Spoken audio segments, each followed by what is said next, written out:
Good morning. 12th class की भौतिक विज्ञान की क्लास में आप सभी का स्वागत है। आज हम 12th क्लास का नया चैप्टर स्टार्ट करेंगे। लास्ट चैप्टर आपने पढ़ा था किरण प्रकाशिकी के बारे में, उसी का आज हम इंट्रोडक्शन स्टार्ट करते हुए नई सीरीज से अपन पढ़ेंगे कि किरण प्रकाशिकी, तरंग प्रकाशिकी, क्वांटम ऑप्टिक्स होती क्या है। हालांकि ऑप्टिक्स के 3 चैप्टर अपने पास हैं। बेसिक रूप में देखें तो 2 किरण प्रकाशिकी और तरंग प्रकाशिकी आप मूल रूप से पढ़ते हो, लेकिन तीसरा जो प्रकाश विद्युत प्रभाव है, वहाँ जो ऑप्टिक्स है उसका क्वांटम प्रभाव आपको देखने को मिलता है, क्वांटम प्रतिरूप देखने को मिलता है, वो अपन देखेंगे, समझेंगे। सबसे पहले होता क्या है ऑप्टिक्स में। देखो बहुत इंपॉर्टेंट फिनोमिना है जो आपने पहले पढ़े भी हैं, पीछे की क्लासों में भी पढ़े हैं, इसे लास्ट लेक्चर में भी आपने पढ़े हैं। मैं आपको थोड़ा सा रिवाइज करवाऊं और थोड़ा इंट्रो आपको करवाऊं कि किस प्रकार से ऑप्टिक्स बहुत ही पॉपुलर सब्जेक्ट रहा है अपने टाइम का, और आज भी और भी एडवांस रूप में देखने को मिलता है। सबसे पहला काम क्या रहता है ऑप्टिक्स में? देखो हम दैनिक जीवन में देखते हैं, आंखों की सहायता से देखते हैं, तो ये भी प्रकाश का परावर्तन उसी की सहायता से संभव हो पाता है। आंखों में लेंस आपने सुना होगा, उसकी संरचना भी आपने पढ़ी है, ये सारी चीजें हैं। तो ऑप्टिक्स क्या है कि विद्युत चुंबकीय तरंगों का जो स्पेक्ट्रम होता है, पूरा स्पेक्ट्रम, जिसमें आप रेडियो तरंगों से लेकर के गामा रे तक पढ़ते हो। रेडियो तरंगे, सूक्ष्म तरंगे, उसके बाद अल्ट्रा वायलेट इंफ्रारेड तरंगे, उसके बाद दृश्य प्रकाश है, उसके बाद अल्ट्रावायलेट है, उसके बाद एक्सरे है, उसके बाद गामा रे है।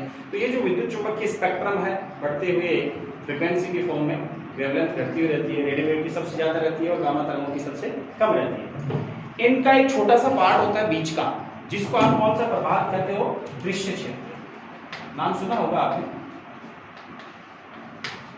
दृश्य क्षेत्र। ये जो दृश्य क्षेत्र है, इस दृश्य क्षेत्र में ही जिन जिन चीजों का अपन अध्ययन करते हैं, मोस्टली मोटे तौर पे, वो सारा का सारा जो अध्ययन है वो किस में आता है? प्रकाशिकी में आता है। किसमें आता है? प्रकाशिकी। प्रकाशिकी का मतलब क्या हुआ? प्रकाश से संबंधित, प्रकाश का मतलब दृश्य क्षेत्र से संबंधित जो अध्ययन अपने पास है भौतिक विज्ञान का, वो इसमें आता है प्रकाशिकी। अब ये जो प्रकाशिकी होती है, इस प्रकाशिकी का अपन मूल रूप से अध्ययन करें तो इसको कई तरीकों से समझा जाता है। ये जो प्रकाश होता है, इसका प्रोपोगेशन यानी इस प्रकाश का संचरण, और इस प्रकाश का दैनिक जो चीजें आप देखते हो, मटेरियलिस्टिक चीजें हैं या मैटर है दैनिक जीवन में, या बहुत सारी जो चीजें आप देखते हो, वस्तुएं देखते हो, उनके साथ इसका किस प्रकार का व्यवहार होता है, उसका अध्ययन हम इस प्रकाशिकी में करते हैं। ठीक है, होता क्या है प्रकाशिकी में? मोटे तौर पर इसको 3 तरीके से अपन पढ़ते हैं प्रकाशिकी को। इंट्रो के तौर पर अपन देखें प्रकाशिकी कितने तौर पर पढ़ते हैं अपन? किन तरीकों में पढ़ते हैं? 3 तरीकों के रूप में पढ़ते हैं। पहला अपने पास रहता है इसका ज्यामितीय प्रकाशिकी, जिसको अपन किरण प्रकाशिकी कहते हैं। इसको क्या कहते हैं? किरण प्रकाशिकी।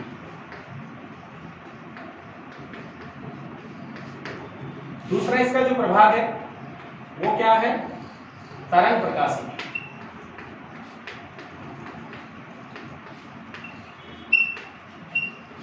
और तीसरा इसका जो प्रभाग है वो है क्वांटम प्रकाशिकी।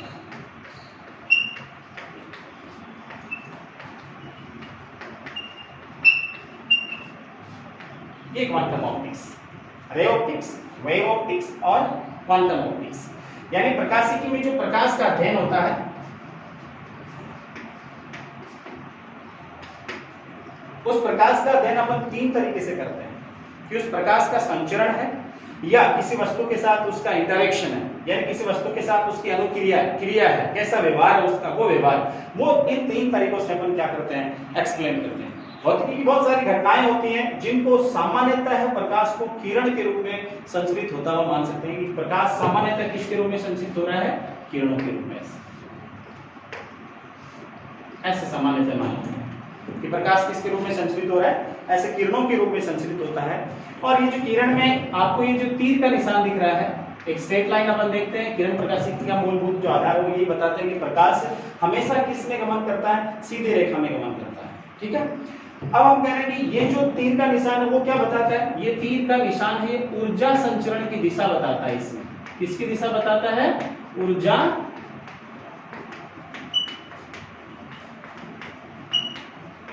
और जो ऊर्जा संचरण की दिशा होती है वो ही प्रकाश के संचरण की दिशा होती है, क्योंकि हम जानते हैं प्रकाश विद्युत चुंबकीय तरंगे होते हैं, बाद में अपने पढ़ेंगे भी आगे वाले चैप्टरों में।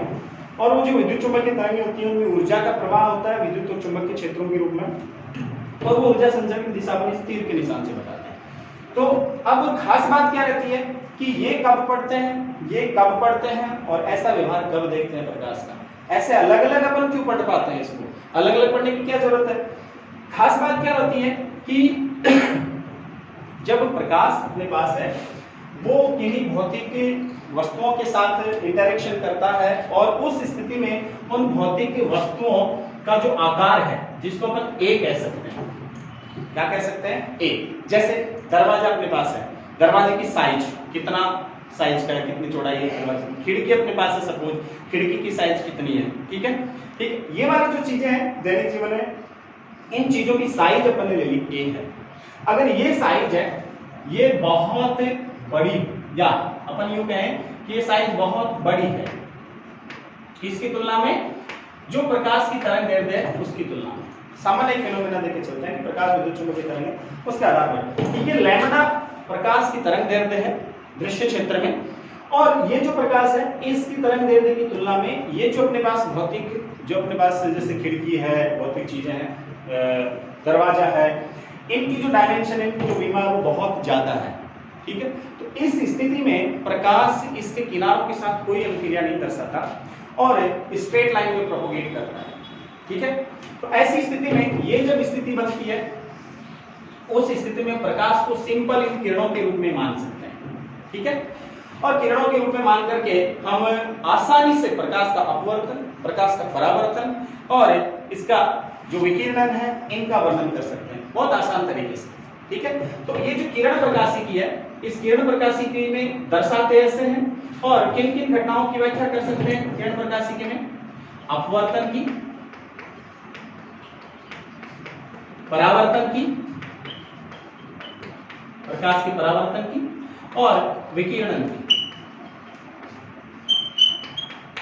इनकी बहुत अच्छे से व्याख्या कर सकते हैं, ठीक है। इसमें बहुत ही सिंपल तरीके से अपन प्रकाश को एक सीधी रेखा, सरल रेखा में संचरित होता हुआ मान करके और फिर इनकी घटनाओं की व्याख्या कर सकते हैं। सीधी रेखा मानने का ऐसा होने का मतलब क्या है, जैसे अपने पास कोई द्वारक है, द्वारक का मतलब क्या है, अपने पास ये कोई साइड है, ये, ठीक है।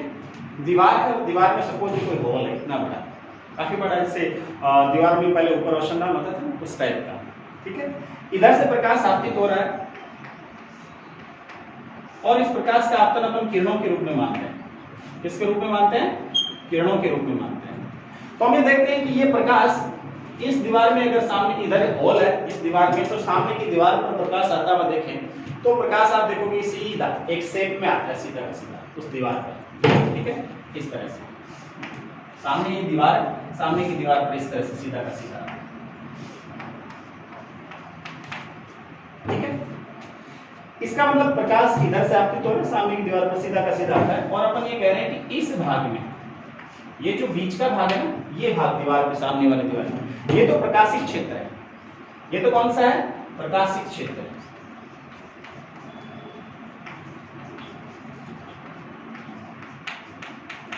ठीक है। यानी इस क्षेत्र में प्रकाश है सामने वाले दीवार पर, और ये जो ऊपर वाला भाग है ना, ये वाला, इधर वाला, ये दोनों तरफ इस प्रकाशित क्षेत्र के बाहर का ये छाया क्षेत्र है। कौन सा क्षेत्र है, छाया क्षेत्र,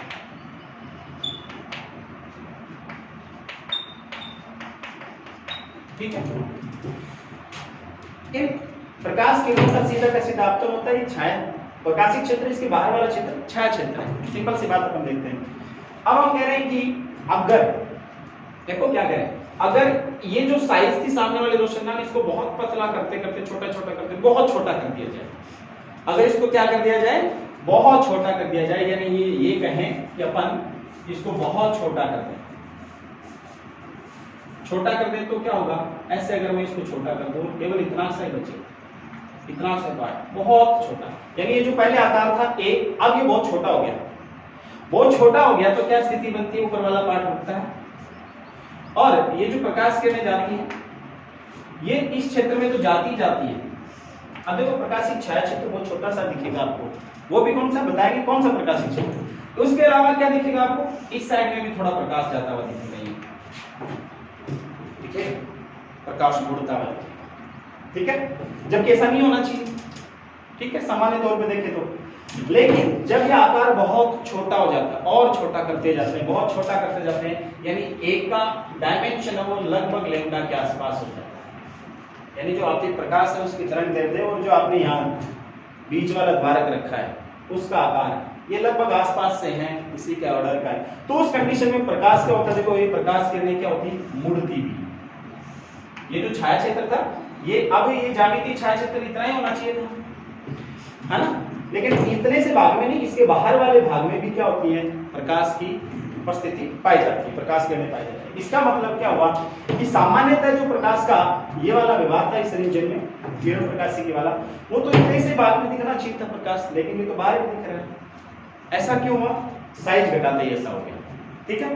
तो साइज घटाते ऐसा हो गया, तो ये जो घटना थी प्रकाश किरणों की मुड़ने की घटना, ये विवर्तन कहलाता है। इसकी व्याख्या इस किरण प्रकाशिकी से नहीं हो सकती, क्योंकि किरण प्रकाशिकी तो सीधी कह रही थी कि प्रकाश किरणें केवल और केवल यहाँ इसी क्षेत्र में आने चाहा था प्रकाश, लेकिन इसके बाद भी गए, इसलिए किसकी जरूरत पड़ी, फिर तरंग प्रकाशिकी एक्सप्लेनेशन की जरूरत, ठीक है, इस तरंग प्रकाशिकी की जरूरत पड़ी। और उस तरंग प्रकाशिकी के आधार पर ही बताते हैं कि ये जो प्रकाशिक क्षेत्र इतना सा था और ये जो छाया क्षेत्र था, इस छाया क्षेत्र में भी प्रकाश कैसे है, इसका एक्सप्लेनेशन अपन इसी से करते हैं। इसलिए अपन को फिर किसकी जरूरत पड़ती है, तरंग प्रकाशिकी, किसकी जरूरत पड़ती है, तरंग प्रकाशिकी, कि जब वस्तुओं का आकार हो वो बहुत ही छोटा हो, प्रकाश के तरंगदैर्घ्य के ऑर्डर का हो, आसपास का हो, तो उस स्थिति में क्या होता है, उस स्थिति में जो ये किरणें हैं, प्रकाश है, उसका संचरण किरणों के रूप में ना मान करके तरंगों के रूप में मानते हैं। ऐसे किसके रूप में मानते हैं, ऐसे तरंगों के रूप में, ये तरंगों के रूप में मानते हैं, इसको अपन तरंग प्रकाशिकी कहते हैं, ठीक है। अब एक खास बात और बताऊं, ये जो तरंग प्रकाशिकी है इसकी सहायता से, इन तरंगों की सहायता से, प्रकाश के तरंग स्वरूप की सहायता से अपन अपवर्तन की भी व्याख्या कर सकते हैं, परावर्तन की भी व्याख्या कर सकते हैं बहुत अच्छे तरीके से, इन घटनाओं की, विकिरण की इन घटनाओं की बहुत अच्छे तरीके से व्याख्या कर सकते हैं। लेकिन प्रकाश की कुछ घटनाएं हैं, जैसे आपने देखा कि आप जब कपड़े धोते हैं तो साबुन के जो बुलबुले होते हैं वो कई बार रंगीन दिखते हैं, कलरफुल दिखते हैं, दिखते हैं ना। या अपन यूं माने कि सपोज पानी है, पानी का गिलास, उसमें थोड़ा सा कोई तेल गिर गया, घी की बूंद गिर गई, तो उस स्थिति में आप देखते हो कि तेल गिर जाता है पानी में, डीजल हो, केरोसिन हो या पेट्रोल हो, वो गिर जाता है, तो आप देखते हो कि उसको थोड़ा सा लाइट में जाके देखते हो तो यूं थोड़ा सा करके देखते हो तो आपको कलर दिखते हैं, है ना। ये जो घटनाएं, दूसरी घटना अभी जो बताई थी मैंने कि जब वो छोटा सा, बहुत छोटा सा द्वारक करते हैं और फिर इधर से प्रकाश डालें तो प्रकाश यूं फैलता हुआ दिखता है, ठीक है। ये जो घटनाएं हैं, ये घटनाएं हैं, इनकी व्याख्या किरण प्रकाशिकी से नहीं हो सकती, ठीक है। तो इन घटनाओं की व्याख्या के लिए फिर नया तरीका दिया गया प्रकाश का, और तरंग के स्वरूप के रूप में मान करके इसको एक्सप्लेन किया। तो वो जो घटनाएं थी जिनको अपन कहते थे साबुन का बुलबुला रंगीन दिखना, है ना, प्रकाश का मुड़ना, ये सारी चीजें कौन सी थी, वैतीकरण की घटना पढ़ेंगे अपन, दूसरी विवर्तन की घटना, और तीसरी कौन सी, ध्रुवण की घटना। ये जो घटनाएं थी, प्रकाश का जो फिनोमिना इनको बोलते हैं, प्रकाशिक फिनोमिना इनको बोलते हैं, प्रकाश की जो घटनाएं हैं, इनका जो एक्सप्लेनेशन है वो इस किरण प्रकाशिकी से नहीं दिया जा सकता कि ऐसा क्यों होता है ना। ऐसा जो होता है प्रकाश के इस तरंग स्वरूप से दिया जाता है ना। और इनको दर्शाने का जो तरीका किरण प्रकाशिकी को सिंपल ऐसे दर्शाते हैं कि प्रकाश सीधे रेखा में गमन करता है। तरंग प्रकाशिकी में अपन कहते हैं कि प्रकाश तरंगों के रूप में गमन करता है और तरंगों के वंश के समूह के रूप में गमन करता है, ठीक है। फिर और चीजें हैं, क्वांटम प्रकाशिकी, बहुत सारी ऐसी घटनाएं थी जैसे इन घटनाओं की व्याख्या इससे नहीं हो पाई, ठीक है, लेकिन इनकी तो इससे हो सकती है आराम से। तो बहुत सिंपल तरीका था अपवर्तन परावर्तन को समझाने का, कौन सा, किरण प्रकाशिकी। इसलिए किरण प्रकाशिकी में लेंस है, प्रिज्म है, दूरदर्शी है, सूक्ष्मदर्शी है, ठीक है, मोटा लेंस, पतला लेंस, ये जो सारे के सारे ऑप्टिकल ऑब्जेक्ट्स थे अपने पास, छोटे छोटे इंस्ट्रूमेंट थे, इनमें प्रकाश का सिंपल जो व्यवहार था, क्योंकि लेंस बड़ा होता है उसकी साइज तरंगदैर्घ्य की साइज की तुलना में ज्यादा होती है, तो इनका व्यवहार जो था वो व्यवहार आराम से एक्सप्लेन कर पाते हैं प्रकाश के सीधे संचरण से। और जो सीधा संचरण था प्रकाश का वो एक सिंपल किरण से अपन दिखा सकते हैं, रिप्रेजेंटेशन उसका कर सकते हैं और उस रिप्रेजेंटेशन से अपन इनकी व्याख्या कर सकते हैं। सबसे सिंपलेस्ट तरीका था, इसलिए अपन किसी चीज को पढ़ने के लिए जो सबसे सरल तरीका वो सबसे पहले अपनाते हैं, इसलिए किरण प्रकाशिकी का काम मिल जाएगा सारा का सारा काम।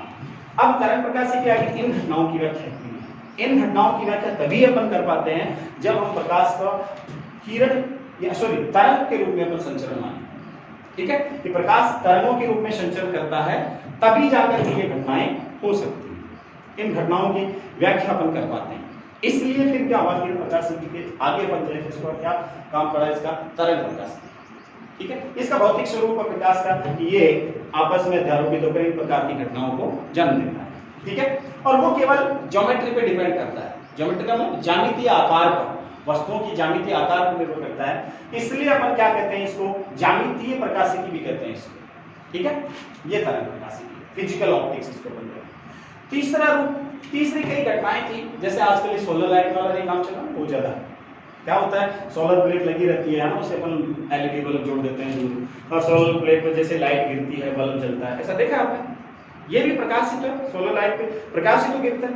तो ये जो प्रकाश गिरता है, इस प्रकाश के कारण कैसे लाइट प्रोड्यूस होती है, इन सारी चीजों की घटना करने के लिए आइंस्टीन और मैक्स प्लांक और आइंस्टीन ने इन्होंने प्रकाश का एक नया सिद्धांत दिया, प्रकाश के स्वरूप का एक नया सिद्धांत, कि अगर तरंग स्वरूप माने अपन मान लो प्रकाश का, या किरण स्वरूप या तरंग स्वरूप माने प्रकाश का, और फिर अगर अपन उस एलईडी जो अपने पास फोटो वोल्टिक सेल वाली जो प्लेट है, सोलर प्लेट जिसको अपन करें, तो सोलर प्लेट पे जो प्रकाश आपतित होता है उसकी अगर अपन व्याख्या करें इनके आधार पर, तो जो रिजल्ट्स आए, प्रयोग जो हुआ था 1905 में नोबेल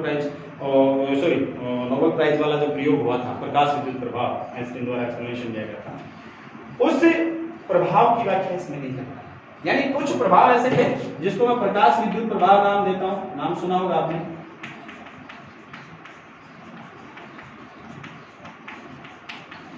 प्रकाश विद्युत प्रभाव, प्रकाश की सहायता से विद्युत का उत्पन्न होना। दूसरा क्वांटम प्रभाव,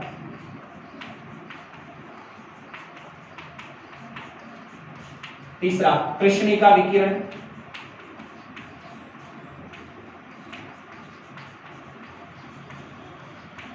स्पेक्ट्रम, ठीक है, रमन इफेक्ट, ठोसों की विशिष्ट ऊष्मा, ऐसे कई प्रयोग हुए कालांतर में बाद में, ठीक है।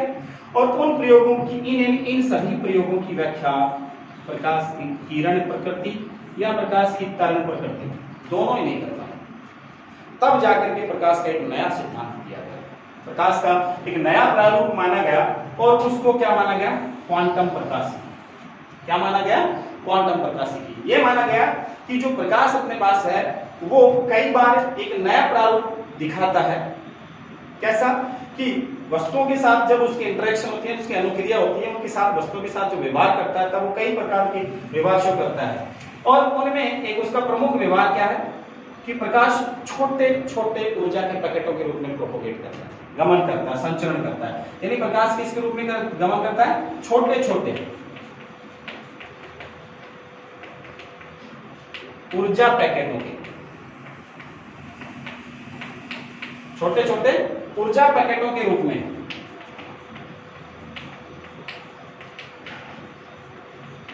गमन करता है। और ये जो ऊर्जा के छोटे छोटे पैकेट जो होते हैं इनको क्या कहा गया, क्या नाम दिया गया, क्वांटा। क्या नाम दिया गया, क्वांटा नाम दिया गया, कि ऊर्जा के छोटे छोटे बंडल के रूप में क्या करता है, प्रोपोगेट करता है, संचरण करता है, और ये छोटे छोटे पैकेट कणों के रूप में व्यवहार करते हैं। किसके रूप में व्यवहार करते हैं, कणों के रूप में व्यवहार करते हैं, कई बार कणों के सदृश, उनके जैसा व्यवहार करते हैं। तरंग प्रकाशिकी थी, यहां कैसा व्यवहार दिख गया, कणों के समान व्यवहार दिख गया। इसको इस क्वांटा से संबंधित जो प्रकाश का व्यवहार था उसको क्या नाम दिया गया, क्वांटम प्रकाशिकी नाम दिया गया। और ये जो क्वांटा वाला व्यवहार था इसकी ऊर्जा भी मानी गई E बराबर कितनी मानी गई, h। इस व्यवहार के आधार पर प्रकाश के ये जो प्रभाव देखने को मिले थे इनकी व्याख्या हो पाई। ये एक्सपेरिमेंटल इफेक्ट थे सारे, ये सारे के सारे एक्सपेरिमेंट्स थे और इनकी व्याख्या प्रस्तुत करी जब प्रकाश के तरंग और किरण सिद्धांत के आधार पर, तो इनके जो परिणाम आए थे इन एक्सपेरिमेंट्स के उनकी व्याख्या नहीं की जा सकी। ठीक है, तब क्या किया गया, तब ये नया प्रारूप देखा गया क्वांटम प्रकाशिकी। ठीक है, और इस क्वांटम प्रकाशिकी का आज बहुत बड़ा उपयोग है, बहुत बड़ा उपयोग है क्वांटम प्रकाशिकी। अपने यहाँ सिलेबस में इसका प्रकाश विद्युत प्रभाव है, प्रकाश का जो क्वांटम इफेक्ट है उसका प्रकाश विद्युत प्रभाव है वो अपने नेक्स्ट चैप्टर में रहेगा। किरण प्रकाशिकी पहला, उसके बाद तरंग प्रकाशिकी, उसके बाद अगला जो चैप्टर है वो प्रकाश विद्युत प्रभाव का है। ठीक है, ये सारी की सारी चीजें थी। हालांकि अब देखो एक ब्लैक बोर्ड पे और एक क्वांटम इफेक्ट है, इसमें देखो फोटोनों के रूप में ऐसे संचरण माना जाता है। प्रकाश का संचरण कैसे माना जाता है, ऐसे छोटे छोटे पैकेटों के रूप में माना जाता है और ये छोटे छोटे जो पैकेट है वो क्या कहलाते हैं, फोटोन कहलाते हैं। ये प्रकाश का संचरण माना जाता है फोटोनों के रूप में। छोटे छोटे जो पैकेट है, जैसे एक ये पैकेट है छोटा पैकेट, इसकी ऊर्जा कितनी है, ये बराबर है h, जितने नंबर ऑफ फोटोन है उससे मल्टीप्लाई हो जाएगी कुल ऊर्जा। ठीक है, इस प्रकार से प्रकाश विद्युत प्रभाव, क्वांटम प्रभाव, कृष्णिका विकिरण का स्पेक्ट्रम, रमन प्रभाव, इन सब की व्याख्या की जा सकती है। इसलिए जो प्रकाशिकी है वो बहुत ही इंटरेस्टिंग है, क्योंकि अलग अलग जो घटनाएं थी, परिघटनाएं थी, उनकी व्याख्या करने के लिए प्रकाश का अलग अलग प्रारूप देखा है। ठीक है, इसलिए अपन क्या करते हैं, वन बाय वन करके सारे के सारी चीजें अपन धीरे धीरे पढ़ते हैं। पहला आप किरण प्रकाशिकी क्या कर चुके हो, पढ़ चुके हो, अपवर्तन की व्याख्या आप कर चुके हो, परावर्तन की व्याख्या आप कर चुके हो, विकिरण आप पढ़ चुके हो पहले। ठीक है, इससे पहले वाले चैप्टर में। अब अपन जो नया चैप्टर स्टार्ट करेंगे वो तरंग प्रकाशिकी आएगा। क्या आएगा, तरंग प्रकाशिकी आएगा। वो देखो क्या होता है उसकी।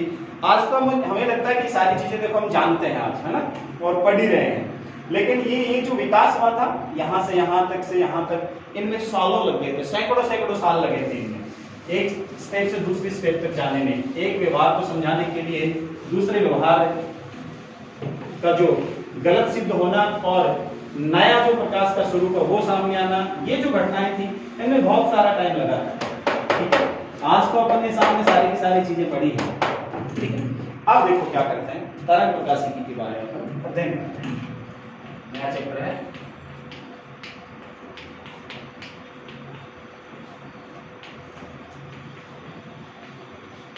तरंग प्रकाशिकी, वेव ऑप्टिक्स।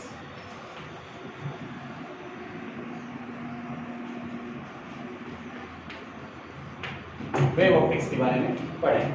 शुरुआत में देखो क्या होता है, प्रकाश की जब प्रकृति की व्याख्या की बात चली तो सभी साइंटिस्टों ने अपने अलग अलग मत दिए। ठीक है, बहुत सारे समय तक ये चीजें चलती रही, किसी ने किस प्रकार का मॉडल प्रस्तुत किया, किसी ने किस प्रकार का मॉडल प्रस्तुत किया, अलग अलग टाइम से। अपवर्तन और परावर्तन की जो व्याख्याएं थी वो तो हो चुकी थी पहले किरण प्रकाशिकी में। अब हुआ क्या कि अपवर्तन और जो परावर्तन के नियम थे उनमें जब अपन देखते थे, अपवर्तन वाला आपने देखा था, ये वाला ठीक इंसिडेंट रे थी, ये जाने वाली रे थी परावर्तित होकर। दूसरा जो अपवर्तन का नियम था ये वाला, ठीक है, ये विरल माध्यम था सपोज, और ये कैसा माध्यम था, सघन। ये सारी चीजें आपने पढ़ी। ये नॉर्मल था N1 N2, ये सतह थी। ठीक है, अब हम देख रहे हैं कि परावर्तन और विवर्तन है, अपवर्तन है, इनकी व्याख्या नॉर्मली हो चुकी थी। तो आपतन कोण था I, R परावर्तन कोण, आपतन कोण I, और R कौन सा, अपवर्तन। इनके बीच भी संबंध भी आ चुके थे। और ये जो किरणें थी इनका जो ड्रॉ किया, अपवर्तन और परावर्तित किरणों का ड्रॉ करने के बाद स्नेल का नियम 1621 में, 1621 ईस्वी में क्या हुआ, स्नेल ने अपना नियम दे दिया था। स्नेल ने एक्सपेरिमेंटल डाटा के आधार पर किया था कि ऐसा होता है तो इसमें और इसमें क्या संबंध हो सकता है, दोनों कोणों में क्या संबंध हो सकता है। तो वो जो स्नेल का नियम था वो केवल इन एक्सपेरिमेंटल डाटा पर आधारित था। अब स्नेल से पूछा गया कैसा क्यों, तो बोला नहीं मुझे तो नहीं पता। मैंने तो ये देखा कि जब भी अपन अपवर्तन देखते हैं या परावर्तन वाली घटनाएं देखते हैं तो जो ये कोण बनते हैं और जो माध्यम होते हैं उनके अपवर्तनांकों के बीच जो संबंध है स्नेल का नियम वो मिलता है, वो रिजल्ट मिलता है किसी भी घटना में ले लो आप। ठीक है, किसी भी माध्यम में ले लो। तो ये स्नेल का नियम केवल और केवल एक्सपेरिमेंटल डाटा पे था, अनुभविक था, अनुभव के आधार पर था। ठीक है, लेकिन फिर क्या हुआ, 1637 ईस्वी में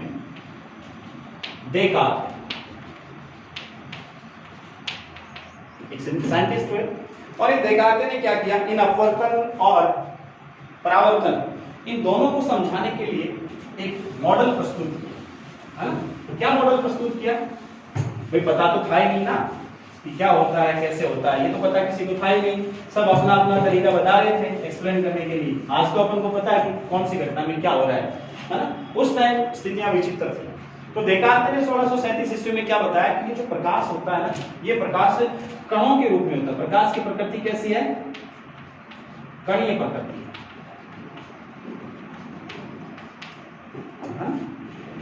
इसने कणिका सिद्धांत दिया, कणीय प्रकृति के आधार पर कौन सा सिद्धांत दिया,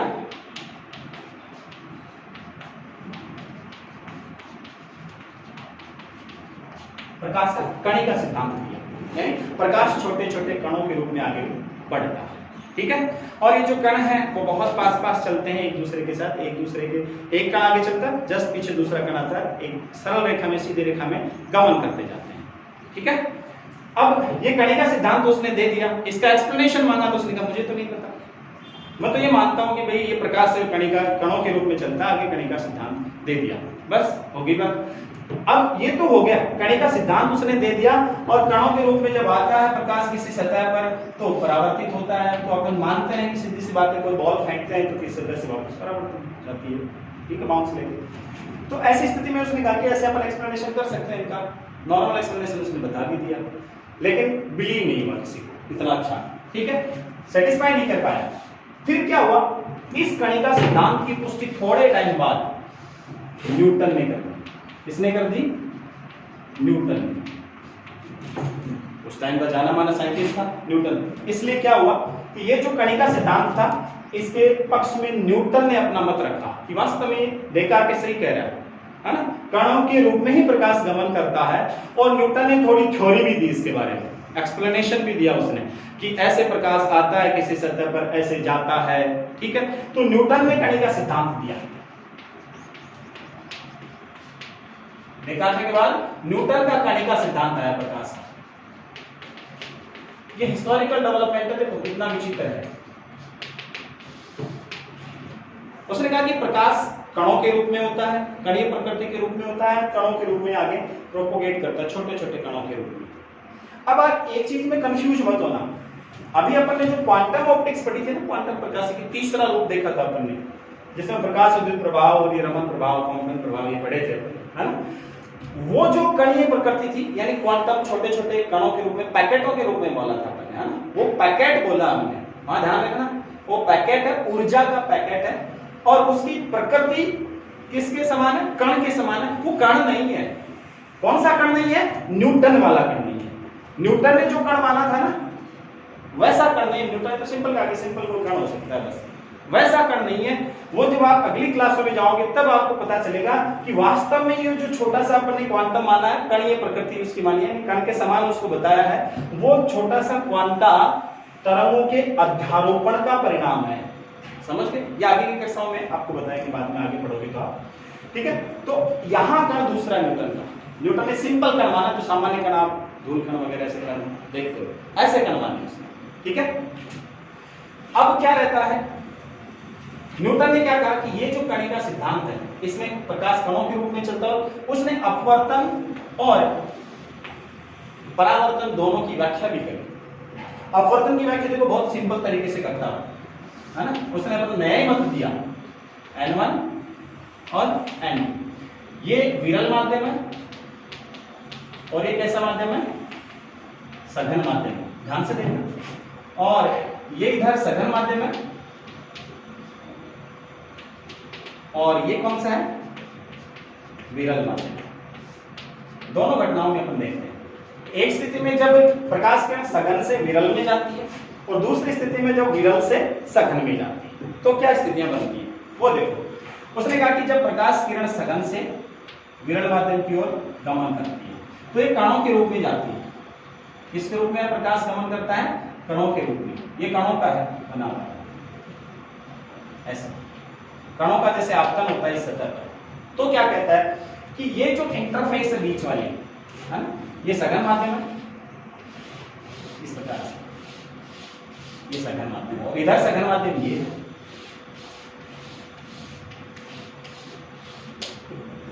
ये सघन माध्यम है,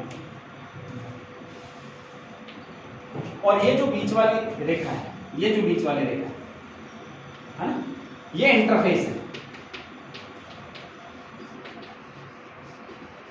इंटरफेस का मतलब दो माध्यमों को अलग करने वाली सतह, तल, इसको अपन इंटरफेस कहते हैं। तो ये क्या कहता है न्यूटन कि माध्यम ये भी कणों से मिलकर बने होते हैं।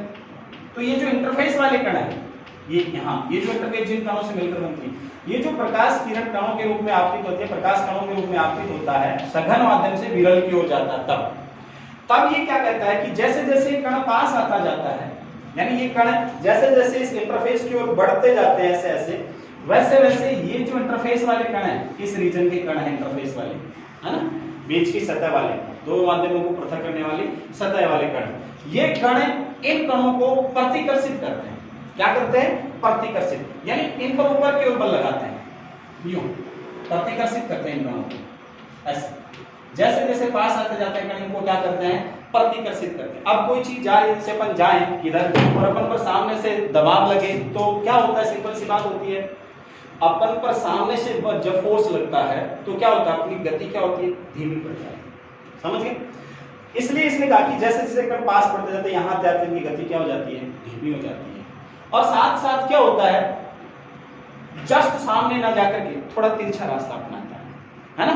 कण क्या करते हैं, इन पर इधर वाला जो बल है वो तो एज इट इज लगता है, कोई दिक्कत नहीं उस पर, तो इधर वाला जो बल है वो तो क्या लगता है? एज इट इज लगता है ना। लेकिन ये प्रतिकर्षण जो होता है वो उधर लगता है। इसलिए क्या कहा उसने कि ये जो प्रकाश किरण है, ये जब इस इंटरफेस पर आते आते इस पर इसका वेग थोड़ा कम हो जाएगा इन कणों का, और जब ये दूसरी तरफ जाएंगे इंटरफेस के, यानी बीच वाले तल के दूसरी तरफ जाएंगे विरल माध्यम में, तो ये जो प्रकाश यूं आ रहा था, आप जानते हो इस पर ऊपर की ओर बल लग रहा है, कोई चीज यूं जा रही है, कोई चीज यूं जा रही है और उस पर ऊपर की ओर बल लगे तो वो चीज देखो क्या होगी? यूं जाती जाएगी, यूं होगी ना। इसलिए प्रकाश जैसे इधर जाएंगे प्रकाश का, ये वाला, ये जो अभिलंब वाली स्थिति थी उससे क्या होगा? ये अभिलंब की स्थिति उससे क्या होगा? सीधे ना जाकर के, क्योंकि बल लग रहा है ना ऊपर की ओर, इसलिए सीधे ना जाकर के थोड़े दूर हटेगी। ठीक है, इसलिए ये विरल माध्यम में जब जाएंगे प्रकाश के कण तो ये थोड़े दूर हटेंगे, सघन माध्यम से दूर, सीधे ना जाकर। सीधे क्यों नहीं गए? क्योंकि वो कहता है कि सीधे तो कैसे जाते, जैसे जैसे कण पास में आए थे इस इंटरफेस के, यहाँ वाले कणों ने इनको प्रतिकर्षित किया था, इसलिए थोड़े विचलित हो गए और इस दिशा में जाएंगे। अपवर्तन में यही होता है कि सघन माध्यम से जब विरल माध्यम में जाते हैं तो क्या होता है? अभिलंब से, ये जो अभिलंब था,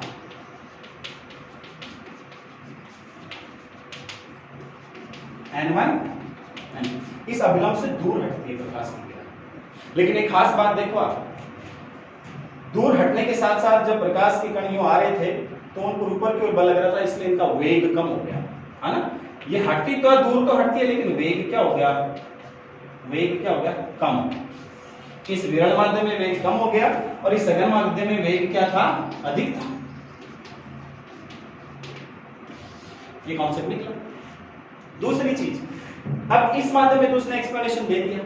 दूसरी चीज क्या करें कि जैसे ही विरल माध्यम से कोई प्रकाश किरण आती है, ऐसे या अपन कणिका के सिद्धांत के रूप में, कणों के रूप में बोले तो ये जो कण आपतित होते हैं इस प्रकार से, कण रूप में प्रकाश आपतित होता है किसी इंटरफेस पर। यहाँ ये इंटरफेस, बीच का तल, मध्य का तल, है ना, दो माध्यमों को पृथक करने वाला तल, पृथककारी तल, यहाँ आपतन होता है। तो ये क्या कहता है कि यहाँ इस स्थिति में क्या होता है कि नीचे सघन माध्यम है और ये जो इंटरफेस वाले कण हैं, है ना, यानी ऊपरी सतह पर जो कण है वो इनको आकर्षित करते हैं। खास बात, वो क्या करते हैं? विरल से आ रही है तो आकर्षित करते हैं और सघन से आ रही है तो प्रतिकर्षित करते हैं। ये उसने नया सिद्धांत दिया। तो आकर्षित करते हैं, अब देखो कोई चीज है वो यूं आ रही है और उसको नीचे की तरफ कोई खींच रहा है तो वो सीधी जाकर ना जाकर के क्या होगी? नीचे की ओर मुड़ेगी। इसलिए वो कहता है कि जब दूसरी तरफ ये प्रकाश के कण आते हैं, प्रकाश कणिकाओं कणों के रूप में दूसरी तरफ आता है तो अट्रैक्शन होता है, ऊपर की तरफ यूं खींचा जाता है, इनको यूं खींचा जाता है तो थोड़ा इधर मुड़ता है। ये कणों के रूप में प्रकाश इधर गमन करता है, सीधा नहीं जाता। ऐसा ही होता है वास्तव में कि जब विरल माध्यम से सघन माध्यम में जाते हैं तो अभिलंब की ओर झुकती है प्रकाश किरण, किधर झुकती है? अभिलंब की ओर झुकती है। अब अब इस अपवर्तन की व्याख्या तो न्यूटन के कणिका सिद्धांत से अच्छे से हो गई, उसने बता भी दिया। अब हालांकि इस चीज का कोई बेस नहीं था कि यहाँ प्रतिकर्षण क्यों होता है, यहाँ आकर्षण क्यों होता है, इस चीज का कोई बेस नहीं था, लेकिन उस टाइम तक न्यूटन जाना माना आदमी था, जाना माना साइंटिस्ट था, दबदबा था फिजिक्स के मामले में, इसलिए इस सिद्धांत को लोगों ने एज इट इज एक्सेप्ट किया और न्यूटन की कणिका सिद्धांत को मान्यता मिल गई। ठीक है, अब हुआ क्या, यहां थोड़ी सी दिक्कत आ गई। जैसे यहां बताया ना वेग कम, तो ये कह रहे हैं कि विरल माध्यम से सघन में आया तो खींचा तो वेग क्या हो गया, ज्यादा, तो इस स्थिति में तो वेग क्या हो गया, अधिक इस माध्यम में आने पर, और इसमें क्या हो गया, वेग क्या था, कम, रिलेटिवली कम। ये नई चीज निकल के सामने आई न्यूटन की कणिका सिद्धांत से। अब थोड़े टाइम बाद क्या हुआ कि फोको नामक साइंटिस्ट, भाई कई होते ही हैं कि जिनको तसल्ली नहीं मिलती कि ये क्या हो गया, अब पूछे तो कौन, न्यूटन महाराज को पूछे तो कौन, पूछा तो कहते कैसा होता है माध्यम की कण इंटरफेस की, खींचते एक्सप्लेनेशन नहीं दे पाया न्यूटन इन चीजों का ढंग से, लेकिन क्योंकि जाना माना नाम था इसलिए लोगों ने एक्सेप्ट किया काफी समय तक इस कणिका सिद्धांत को। और खास बात क्या हुआ कि जो बातें उसने बताई, जो माना वहां पर, उसके अनुसार अपवर्तन की और परावर्तन की इन चीजों की व्याख्या भी हुई, ऐसा ही परावर्तन के लिए भी उसने एक्सप्लेनेशन दिया। ठीक है, इसलिए इन चीजों की व्याख्या भी उसने कर दी, तो एक्सपेरिमेंटल भी था और सिद्धांत भी था, और उसने बताया उसके अनुसार हो भी रहा था। लेकिन फोको ने कुछ एक्सपेरिमेंट और किए, है ना, और उसने जो एक्सपेरिमेंट किए उन एक्सपेरिमेंटों में उन्होंने पाया कि ये जो इधर विरल माध्यम में वेग बता रहा है, जो सघन माध्यम में वेग अधिक बता रहा है, इधर कम बता रहा है, ये बात गलत है। फोको ने कहा कि विरल माध्यम में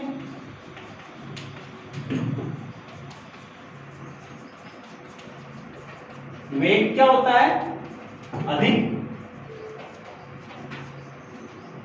और सघन माध्यम में क्या होता है,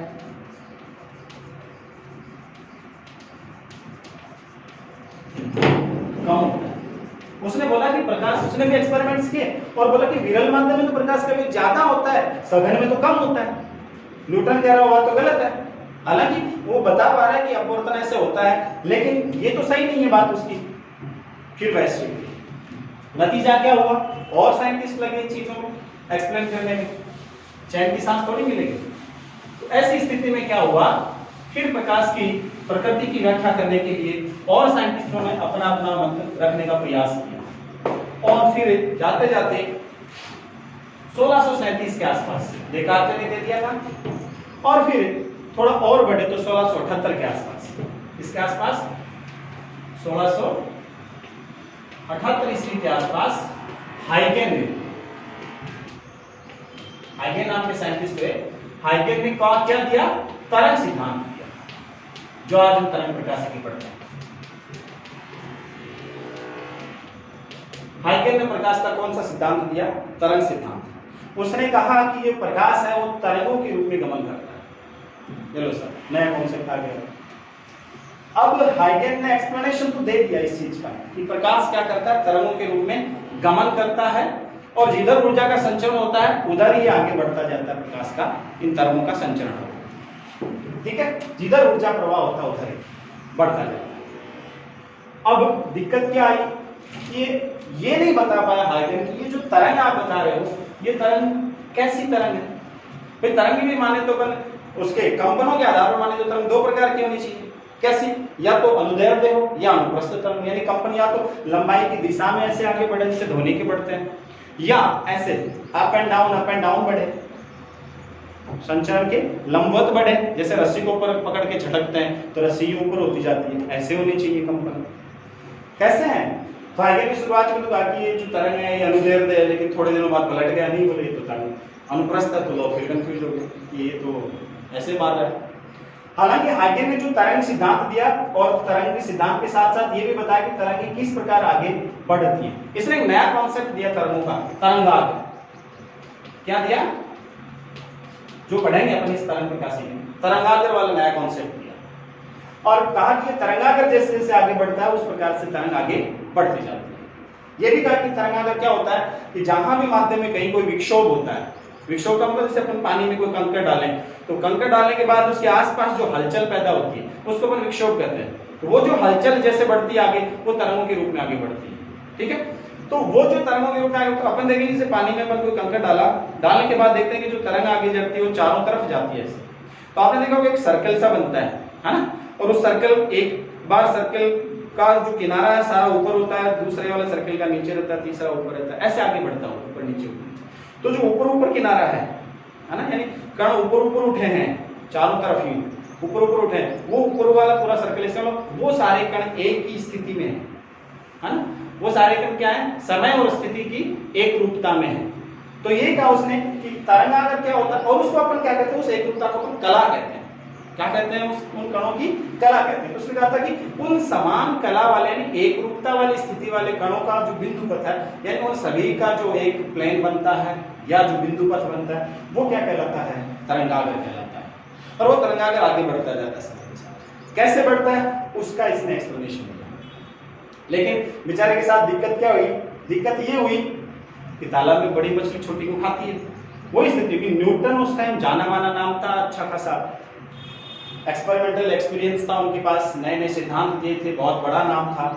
इसलिए हाइगन का ये जो तरंगिका सिद्धांत था, तरंग सिद्धांत जिसको अपन कहते हैं, ये इस न्यूटन वाले सिद्धांत के सामने फीका हो गया। और लगभग 1 शताब्दी तक यानी 100 वर्षों से भी ज्यादा समय तक इस सिद्धांत को मान्यता नहीं मिल पाई। फिर जाकर के क्या हुआ, यंग ने 1801 में, इसमें 1801 ईस्वी में यंग ने यंग का द्विरेखा छिद्र प्रयोग एक एक्सपेरिमेंट किया, जो पढ़ेंगे अपन इसी चैप्टर में आगे पढ़ेंगे, अभी तो इंट्रो दे रहे हैं।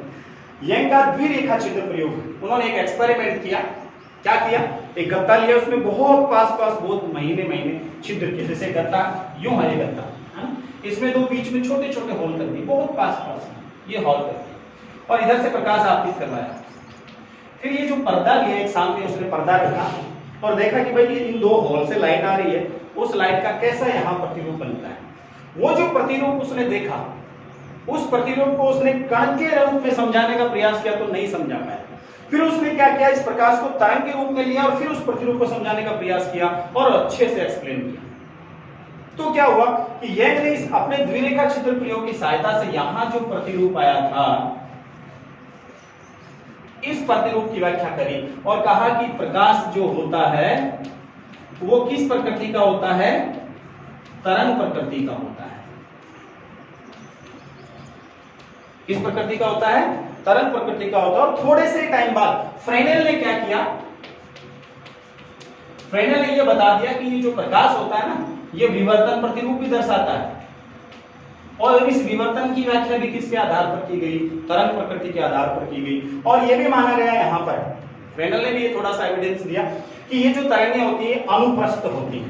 कैसी होती है, अनुप्रस्थ होती है तरंगों की प्रकृति।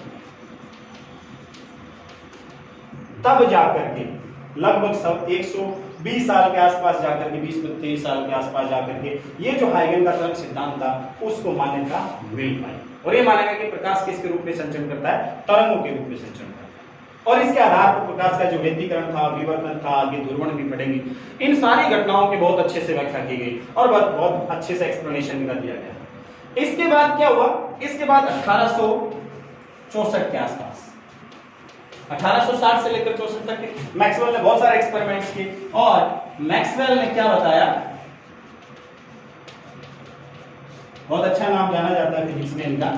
मैक्सवेल ने बताया कि जो प्रकाश है वो कैसी तरंगें हैं, विद्युत चुंबकीय तरंगों के रूप में संचरण करता है। कैसी तरंगों के रूप में, विद्युत चुंबकीय तरंगों के रूप में संचरण करता है, और इसको माध्यम की जरूरत नहीं होती, इसको माध्यम नहीं चाहिए, ये बिना माध्यम के भी संचरण कर सकता है। खास बात दूसरी चीज और क्या बताया कि विद्युत चुंबकीय जो तरंगें होती हैं उनके लिए मैक्सवेल ने बताया था कि प्योरली क्या होती है, अनुप्रस्थ होती हैं। जो बात पहले फ्रेनेल ने थोड़ी दी थी, हिंट दिया था, उसके अनुसार इस मैक्सवेल का भी एक्सपेरिमेंटल भी आया। और इसके बाद वेल एस्टेब्लिश्ड थ्योरी दी गई, बहुत ही सधे हुए तरीके से तरंग सिद्धांत को अपनाया गया और ये जो विवर्तन है, व्यतिकरण है, ध्रुवण है, इनकी व्याख्या की गई। कालांतर में जाकर के हम प्रकाश विद्युत प्रभाव पढ़ते हैं। यहाँ भी नहीं रुका मामला, यहाँ भी नहीं रुका। प्रकाश विद्युत प्रभाव जो आया, घटनाक्रम आया 1905 के आसपास, जो अपन देखते हैं 1864 के बाद 1905 के आसपास। उस 1905 के आसपास वाली घटना जो थी प्रकाश विद्युत प्रभाव की, वो नई घटना आ गई। उसके आसपास ही कृष्णिका के विकिरण की घटनाएं भी थी, उसके आसपास ही कॉम्पटन प्रभाव भी हुआ। ये 3-4 घटनाक्रम उसके आसपास ही हुए। उस ड्यूरेशन में लोगों की जिज्ञासा बढ़ी उसके अनुसार। तो इन घटनाक्रमों में ये देखा गया कि जो तरंग सिद्धांत है ये भी पूर्ण रूप से सेटिस्फाई नहीं कर पाता उनके रिजल्ट्स।